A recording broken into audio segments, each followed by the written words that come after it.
নমস্কাৰ, আপোনালোক সকলোকে মোৰ নতুন এটি ভিডিঅ'লৈ স্বাগতম জনালোঁ। চন 1947 6 ফেব্ৰুৱাৰী গোলাঘাট জিলাৰ ধনশিৰি মহকুমাৰ ভিতৰতে স্থাপিত অন্যতম এখন বিদ্যালয় বৰপথাৰ উচ্চতৰ মাধ্যমিক বিদ্যালয়।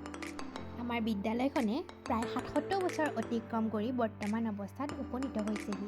এই বাগান ভেলিয়াৰ ৰঙীন পাপৰিবোৰৰ দৰে স্মৃতিৰ সৌধ সাজিছে আমাৰ বিদ্যালয়খনে। দশম আৰু দ্বাদশ শ্ৰেণীৰ ছাত্ৰ-ছাত্ৰীসকলৰ আনুষ্ঠানিকতাৰ খাতিৰত আমি বিদায় সভাৰ আয়োজন কৰা হৈছিল। সেই বিদায় সভাখনৰ কিছু ৰঙীন স্মৃতিৰ সাঁচত দুপৰীয়া হিচাপে ৰাখি থবলৈ আপোনালোকলৈ ভিডিঅ'টো আশা কৰোঁ সকলোৱে ভাল পাব আৰু মৰম দিব।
প্ৰাতঃসভাৰ পিছতে আমাৰ পতাকা উত্তোলনেৰে মূল সভাৰ কাৰ্যসূচী আৰম্ভ হৈছিল। বিদায়ী শিক্ষাৰ্থীসকলক আদৰণি জনাবলৈ বিদ্যালয়ৰ ছাত্ৰ-ছাত্ৰীসকলে এটি আদৰণি গীত পৰিৱেশন কৰিছিল।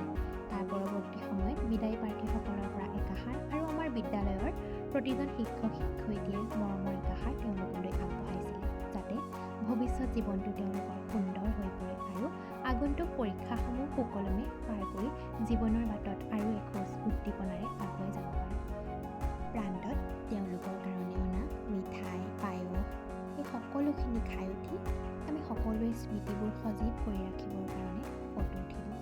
প্ৰতিগৰাকী ছাত্ৰ-ছাত্ৰীলৈ অলেখ মৰম আৰু শুভেচ্ছা জনালোঁ, যাতে ভৱিষ্যত জীৱনটো সুন্দৰ সুস্বাস্থ্যৰে ভৰি পৰক আৰু অনাগত পৰীক্ষাসমূহ তথা জীৱনৰ সংগ্ৰামসমূহত সাহসেৰে আগুৱাই গৈ সুস্থ সবল একোজন মানৱ সম্পদ হিচাপে যাতে নিজকে প্ৰতিষ্ঠিত কৰিব পাৰে তাৰ কাৰণে অলেখ শুভেচ্ছা জনালোঁ। এনেদৰে আমাৰ সেইদিনাৰ বিদায় সভাৰ কাৰ্যসূচী অন্ত পৰিছিল। আকৌ পুনৰ লগ পোৱাৰ আশাৰে আপোনালোকলৈও মৰম, শ্ৰদ্ধা আৰু ধন্যবাদ জ্ঞাপন কৰিলোঁ।